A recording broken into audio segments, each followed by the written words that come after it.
ಗಣರಾಜ್ಯೋತ್ಸವ ದೇಶದ ಎಲ್ಲ ಭಾಗದಲ್ಲೂ ಕೂಡ ಮಾಡ್ತಾ ಇದ್ದಾರೆ. ಇವತ್ತು 77 ವರ್ಷ ಆಯಿತು. ಮತ್ತೆ ನಮಗೆ ಸಂವಿಧಾನ ರಚನೆ ಮಾಡುವಂಥ ಅವಕಾಶವನ್ನು ಡಾಕ್ಟರ್ ಅಂಬೇಡ್ಕರ್ ಅವರಿಗೆ ಕೊಟ್ಟಿದ್ದರು. ಅತ್ಯಂತ ಯಶಸ್ವಿಯಾಗಿ ಇನ್ನೂ ಅನೇಕ ಜನ ಖ್ಯಾತ ವಕೀಲರ ಸಹಕಾರದಿಂದ ಪ್ರಪಂಚದಲ್ಲಿ ಅತ್ಯುತ್ತಮ ಒಂದು ಸಂವಿಧಾನವನ್ನು ಕೊಟ್ಟಂಥ ಹೆಗ್ಗಳಿಕೆ ಅಂಬೇಡ್ಕರ್ ಅವರು ಮತ್ತು ಅವರ ತಂಡಕ್ಕೆ ಸಲ್ಲುತ್ತೆ ಅಂತೇಳಿ ನಮ್ಮ ಜೊತೆಲೆ ಇನ್ನೂ ಅನೇಕ ದೇಶಗಳಿಗೆ ಸ್ವಾತಂತ್ರ್ಯ ಬಂತು. ಅಲ್ಲಿ ಒಳ್ಳೆಯ ಸಂವಿಧಾನ ಇಲ್ಲದೆ ಇರೋದ್ರಿಂದ ಅಲ್ಲಿ ಅತ್ಯಂತ ಯಶಸ್ವಿಯಾಗಿ ಒಂದು ಪ್ರಜಾಪ್ರಭುತ್ವ ನಡೀತಿಲ್ಲ.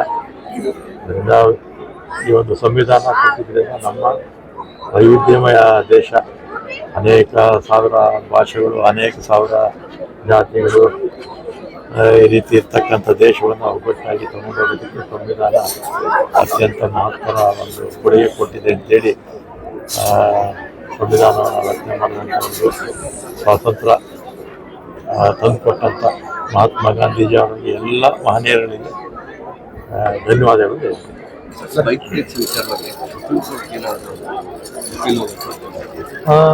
ಇನ್ನೂ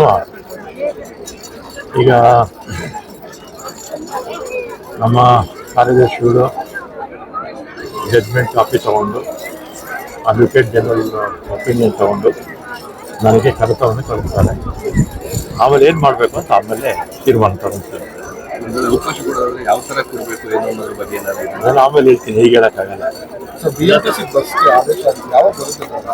ಆದೇಶ ಆಯಿತು, ಮೊನ್ನೆ ಆಯಿತು, ಅಬ್ಜೆಕ್ಷನ್ಸ್ ಎಲ್ಲ ಇತ್ತಲ್ಲ, ಅದು ನಾನು ಇದು ತಗೊಳ್ತೀವಿ, ತೀರ್ಮಾನ ತಗೊಂಡಾದ್ಮೇಲೆ ಆದೇಶ ಆಯಿತು. ಆದೇಶ ಆದಮೇಲೆ ನೋ ಅಬ್ಜೆಕ್ಷನ್ ತಿಂಗಳು ಅವಕಾಶ ಕೊಡ್ತೀವಿ. ಮತ್ತು ಲೀಗಲ್ ಒಪಿನಿಯನ್ ತಗೊಳ್ತೀವಿ. ಅಡ್ವೊಕೇಟ್ ಜನರಲ್ಲು ಅನುಮೋದನೆ ಕೊಟ್ಟಿದ್ದಾರೆ, ಅಂದರೆ ಒಪಿನಿಯನ್ ಕೊಟ್ಟಿದ್ದಾರೆ. ನಾವು ಕೂಡ ಗೆಜೆಟ್ ಮಾಡಿದ್ದೀವಿ, ಬೇಗ ಮಾಡಿ. ಮತ್ತೆ BMTC ಬಸ್ಗಳ ಮೇಲೆ ಖಾಸಗಿ ಸಂಸ್ಥೆಗಳ ಜಾಹೀರಾತುಗಳನ್ನು ಅಂಟಾಗ್ತಾ ಇದ್ದಾರೆ ಅಂತೇಳಿ ಬಹಳ ಟ್ರೋಲ್ ಆಗ್ತದೆ ಸರ್. ಈ ವಿಚಾರವಾಗಿ ಏನು ಒಂದಪ್ಪ, ನಾವು ಅಟ್ಯಾಚ್ಮೆಂಟ್ ಕೊಡ್ತೀವಿ. ಸುಮಾರು BMTC ಒಂದಕ್ಕೆ 60 ಕೋಟಿ ಬರುತ್ತೆ. ನೆನ್ನೆ ನಾನು ನೋಡಿದೆ, ಗುಟ್ಕಾ ಬಗ್ಗೆ ಎಲ್ಲೋ ಹುಬ್ಬಳ್ಳಿನಲ್ಲಿ ಇದನ್ನು ಹರಿದಾಕಿದ್ರು. ಗುಟ್ಕಾನ ನಿಷೇಧ ಮಾಡಿಬಿಡ್ಲಿ ನಮ್ಮ ದೇಶದಿಂದ. ಗುಟ್ಕಾನ ನಿಷೇಧ ಮಾಡಿದ್ರೆ ಆಯ್ತಲ್ಲ. ನಾವು ಗುಟ್ಕಾ ನಿಷೇಧ ಮಾಡೋಕ್ಕೆ ಹೋರಾಟ ಮಾಡಬೇಕು, ಬಸ್ ಮೇಲೆ ಸ್ಪೀಕರ್ ಹೋರಾಟ ಮಾಡಬೇಕು. BMTC 60 ಕೋಟಿ ಬರುತ್ತೆ ಪ್ರತಿ ವರ್ಷ. ಅದೇ ರೀತಿ KSRTCಗೆ ವಾಯು ಕರ್ನಾಟಕ, ಕಲ್ಯಾಣ ಕರ್ನಾಟಕ ಒಂದು ಆದಷ್ಟು ಆದಾಯ ಬರುತ್ತೆ. ಅದರಲ್ಲಿ ಯಾವುದ್ರ ಬಗ್ಗೆ ಅವ್ರಿಗೆ ಅಸಮಾಧಾನ ಇದೆಯೋ ಅದನ್ನು ದೇಶದಲ್ಲೇ ಬ್ಯಾನ್ ಮಾಡಲಿ, ನಮ್ದೇನು ಅಬ್ಜೆಕ್ಷನ್ ಇಲ್ಲ. ಪೂರ್ಣ ಪ್ರಮಾಣದಲ್ಲಿ ಪೂರ್ತಿ ಬಸ್ಗೆ ಅಂಟಿಸ್ಬಿಡ್ತಾರೆ ಅಂದ್ರೆ ಇಷ್ಟು ಪರ್ಸೆಂಟ್ ಅಂಟಿಸ್ಬೇಕು ಅಂತ ಬಗ್ಗೆ ಮಾನದಂಡ KSRTCನಲ್ಲಿಲ್ಲ, ವಾಯು ಕರ್ನಾಟಕ, ಕಲ್ಯಾಣ ಕರ್ನಾಟಕದಲ್ಲಿಲ್ಲ, BMTCಲಿದೆ. ಆಮೇಲೆ ಅದನ್ನು 40% ಮಾತ್ರ ಮಾಡಬೇಕು. ಅದನ್ನು ಹೇಳಿದ್ದೀನಿ, ಆದೇಶ ಮಾಡಿದ್ದೀನಿ. ಇನ್ನು ಮುಂದೆ ಮಾಡುವಂಥ ಸಂದರ್ಭದಲ್ಲಿ 40ರಷ್ಟು ಮಾತ್ರ ಅವಕಾಶ ಇದೆ, ಅಷ್ಟು ಮಾತ್ರ ಮಾಡಿದ್ದೀನಿ. ಉಳಿದಿದ್ದೀನಿ ಯಾವುದು ಇನ್ನು ಮುಂದೆ ಮಾಡೋಕ್ಕೆ ಹೋಗಬಾರ್ದು ಅಂತ.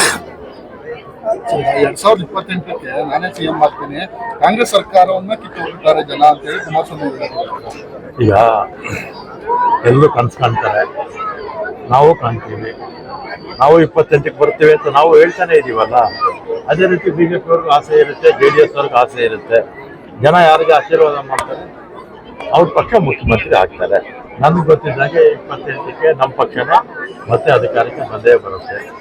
ಕಾರಣ ಏನಂದರೆ ನಾವು ಮಾಡಿರ್ತಕ್ಕಂಥ ಜನಪರ ಕೆಲಸಗಳು. BJP ಅವರ ಆಡಳಿತದಲ್ಲಿ ಅವರು ಅವಕಾಶ ಸಿಕ್ಕಿದ್ರು ಕೂಡ 2 ಬಾರಿ ಕಿತ್ಲಾಡಿಕೊಂಡು 2008ರಿಂದ 13ಕ್ಕೆ 3 ಜನ ಮುಖ್ಯಮಂತ್ರಿಗಳು, ಮೊನ್ನೆ 19ರಿಂದ 23ಕ್ಕೆ 2 ಮುಖ್ಯಮಂತ್ರಿಗಳು ಕಿತ್ಲಾಡ್ಕೊಂಡು ಮನೆಗೆ ಹೋದರು. ಜನರ ಕೆಲಸ ಮಾಡಲಿಲ್ಲ, ಸ್ವಜನ ಪಕ್ಷಪಾತ, ಭ್ರಷ್ಟಾಚಾರ, ಜನರನ್ನು ಮರೆತರು, ಮನೆ ಕಳಿಸಿದ್ರು. ನಾವು ಜನರ ಪರ ಇದ್ದೀವಿ, ಜನರ ಕೆಲಸ ಮಾಡ್ತಾ ಇದ್ದೀವಿ.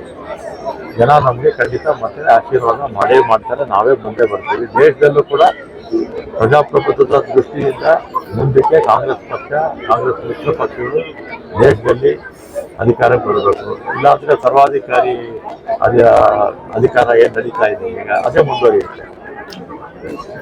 ಸರ್, ರಾಜೀವ್ ಗಾಂಧಿ ಭೂಮಿ ಬಗ್ಗೆ ಅಲ್ಲಿ ಕ್ಯಾಂಪಸ್ನಲ್ಲಿ ರಾಜೀವ್ ಗಾಂಧಿ ಕ್ಯಾಂಪಸ್ ಅಲ್ಲಿ ಆಸ್ಪತ್ರೆ ನಿರ್ಮಾಣ ಆಗಬೇಕು ಅಂತ ಸಂಶೋಧನೆ ಆಗಬೇಕಿದ್ದಾರೆ. ಸೊ ಈ ಬಗ್ಗೆ ಏನು ಸರ್? ಮಾಡಿದ್ರೆ ತಪ್ಪೇನಿದೆ. ಅಲ್ಲ ಸರ್, ಬರೀ ಯೂನಿವರ್ಸಿಟಿ ಆಗ್ತಾ ಇದೆ, ಮೆಡಿಕಲ್ ಕಾಲೇಜ್ ಇದ್ರೆ ವಿದ್ಯಾರ್ಥಿಗಳಿಗೆ ಅನುಕೂಲ ಆಗುತ್ತೆ ಅಂತ ಹೇಳ್ತಾ ಇದ್ದಾರೆ ಸರ್. ಹಾಸ್ಪಿಟಲ್ ಪಕ್ಕದಲ್ಲೇ ಇಲ್ಲ, ಕಾಲೇಜ್ ಪಕ್ಕದಲ್ಲೇ ಹಾಸ್ಪಿಟಲ್ಸ್ ಇರಬೇಕು. ಅವರು ವೈದ್ಯರಲ್ವಾ, ಅದರಿಂದ ಅವರ ಅನುಭವವನ್ನು ಅವ್ರು ಹೇಳಿದ್ದಾರೆ. ಕಾಲೇಜ್ ಪಕ್ಕದಲ್ಲಿ ಇದಿದ್ರೆ ಹಾಸ್ಪಿಟಲ್ಸ್ ಇದ್ರೆ ವೈದ್ಯರಿಗೂ ಅನುಕೂಲ ಆಗುತ್ತೆ, ಇವನ್ ಪೇಷಂಟ್ಸ್ಗೂ ಅನುಕೂಲ ಆಗುತ್ತೆ. ರಾಜ್ಯ ಸರ್ಕಾರ ಪರಿಗಣಿಸುತ್ತೆ ಸರ್. ರಾಜ್ಯ ಸರ್ಕಾರ ಅದನ್ನು ರಾಜ್ಯ ಸರ್ಕಾರ ಪರಿಗಣಿಸುತ್ತೆ ಸಲಹೆ. ವೈದ್ಯಕೀಯ ಶಿಕ್ಷಣ ಮನವಿ ಕೊಟ್ಟಿದ್ದಾರೆ ಸರ್. ಮಾಡ್ತಾರೆ ಮುಂದಕ್ಕೆ. ಬರೀ ಮೆಡಿಕಲ್ ಕಾಲೇಜ್ ಆಗ್ತಾ ಇದೆ, ಕ್ಯಾಂಪಸ್ ಕ್ಯಾಂಪಸ್ಸು ಆಗಬೇಕು, ಮೆಡಿಕಲ್ ಹಾಸ್ಪಿಟ್ಲು ಆಗಬೇಕು, ಮತ್ತೆ ನಮ್ಮ ಸರ್ಕಾರಿ ಆಸ್ಪತ್ರೆಗಳು, ಬಡವರು ಯಾರು ಹೋಗ್ತಾರೆ ಸರ್ಕಾರಿ ಆಸ್ಪತ್ರೆಗಳಿಗೆ, ಬಡವರೇ ಹೋಗೋದು. ಅದರಿಂದ ಬಡವರಿಗೆ ಅನುಕೂಲ ಆಗುತ್ತೆ. ಆ ದೃಷ್ಟಿಯಿಂದ ಅವ್ರು ಹೇಳಿದ್ದಾರೆ, ಮಾಡಿರ್ತಕ್ಕಂಥ ಸಲಹೆ ಒಳ್ಳೆಯದೇ. ಗ್ಯಾರಂಟಿ ನ್ಯೂಸ್, ಸುದ್ದಿ ಖಚಿತ, ನ್ಯಾಯ ನಿಶ್ಚಿತ.